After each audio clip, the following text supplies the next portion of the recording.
नमस्कार, मी दिव्या. आपण पाहताय तरुण भारत. राज्याचे उपमुख्यमंत्री अजितदादा पवार यांच्या निधनामुळे जिल्हा परिषद आणि पंचायत समितीच्या तारखांमध्ये बदल करण्यात आलाय. नवीन बदलाप्रमाणे 7 फेब्रुवारी मतदान आणि 9 फेब्रुवारी मतमोजणी होणार आहे.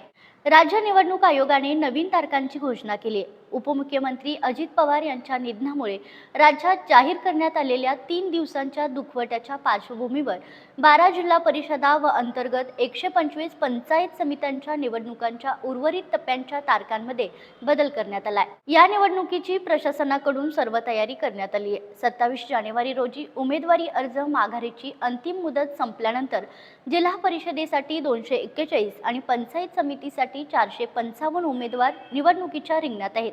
यामुळे ग्रामीण भागात निवडणुकीचे रण तापले असताना 28 जानेवारी रोजी राज्याचे उपमुख्यमंत्री अजित पवार यांचं विमान अपघातामध्ये निधन झालं.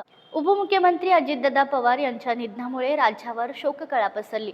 झालेल्या या दुःखद घटनेमुळे या कालावधीचा विचार करून जिल्हा परिषद पंचायत समिती यांच्या निवडणूक तारखांमध्ये बदल करण्यात आला. अशाच नवनवीन माहितीसाठी तरुण भारतच्या यूट्यूब, इंस्टा, फेसबुकला फॉलो करायला विसरू नका.